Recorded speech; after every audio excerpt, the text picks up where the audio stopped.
দীর্ঘ ৩৩ বছর পরে জাহাঙ্গীরনগর বিশ্ববিদ্যালয়ে অচলায়তন ভেঙে একটি গণতান্ত্রিক পন্থার সাথে যুক্ত হয়েছে এবং সেই গণতান্ত্রিক পন্থা জাকসু সাধারণ শিক্ষার্থীদের অধিকারের যে প্ল্যাটফর্ম জাকসু, এই জাকসুর ভোট গ্রহণ শুরু হয়েছে সকাল ৯টা থেকে।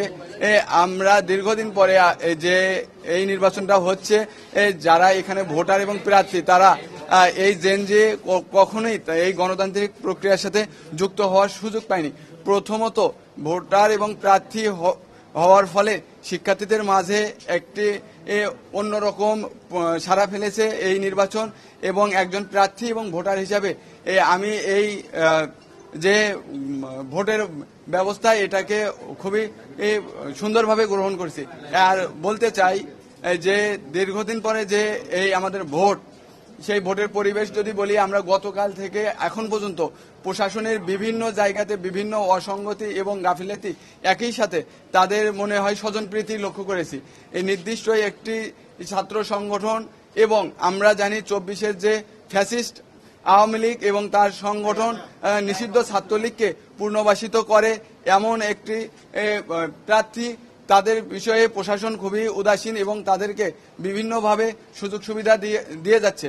আমরা গতকাল দেখেছি যে নির্বাচন কমিশনে শিবির সভাপতি একদম প্রকাশ্যেই সেখানে অবস্থান করেছেন এবং নির্বাচন কমিশন থেকে শুরু করে প্রশাসনকে প্রভাবিত করার চেষ্টা করেছেন। আমরা জানি আমাদের ভোট গণনার যে কি বুঝলেন ভাই, অনলি যেটাই চাই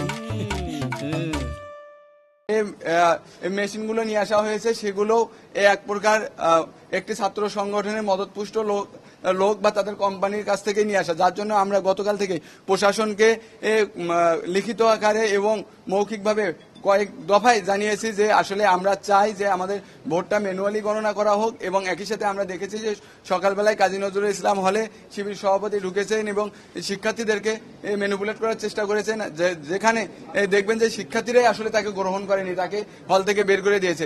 যাতে আমরা এখন বলতে চাই যে আমাদের জাহাঙ্গীরনগর বিশ্ববিদ্যালয় বাংলাদেশের সমস্ত বিশ্ববিদ্যালয় থেকে স্বতন্ত্র এবং আলাদা। এই বিশ্ববিদ্যালয়ের শিক্ষার্থীরা নিজেদের যে স্বাধীনতা, স্বাধীনচেতা মানুষ, তারা তাদের ব্যালটের মাধ্যমে অবশ্যই এমন কাউকে নির্বাচিত করবে যারা দেশের পক্ষে ছিল দেশের শুরু থেকে এবং এখন পর্যন্ত।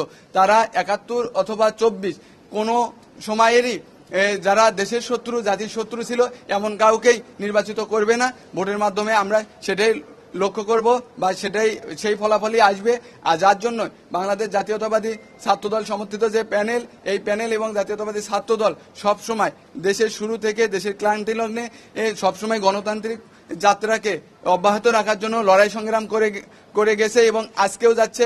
যার জন্য আমরা আশাবাদী যে আমাদের বিশ্ববিদ্যালয়ের শিক্ষার্থীরা তারা সবকিছুর ঊর্ধ্বে গিয়ে জাতীয়তাবাদী ছাত্রদলের যে প্যানেল, সেই প্যানেলকেই ভোট দিয়ে জয়যুক্ত করাবেন এবং বাংলাদেশের পক্ষে থাকবেন, বাংলাদেশের পক্ষের শক্তিকে জয়যুক্ত করাবেন।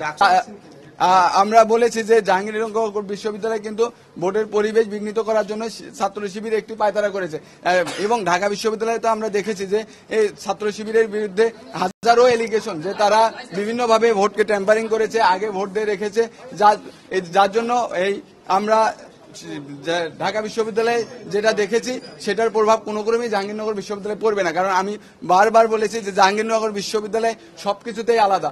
আমাদের বিশ্ববিদ্যালয়ের শিক্ষার্থীরা চিন্তা চেতনায়, কালচারে সবকিছুতে আলাদাভাবে বেড়ে ওঠে। প্রগতিশীল শিক্ষার্থী তারা অবশ্যই কোনো এইরকম অন্ধ বা আমাদের পরাজিত শক্তিকে এখানে আশ্রয় দেবে না, কখনোই দেয়নি। আমরা ৯০-এ দেখেছি যে জাহাঙ্গীরনগর বিশ্ববিদ্যালয়ে যতগুলো নির্বাচন হয়েছে সবগুলোতেই জাতীয়তাবাদী ছাত্রদল নিরঙ্কুশ জয়লাভ করেছে। আমরা আজকে ২০২৫-এ এসেও আশাবাদী যে ছাত্ররা, শিক্ষার্থীরা তাদের আশা আকাঙ্ক্ষার প্রতীক এবং আস্থার ঠিকানা হিসেবে জাতীয়তাবাদী ছাত্রদলের প্যানেলকেই বেছে নেবেন।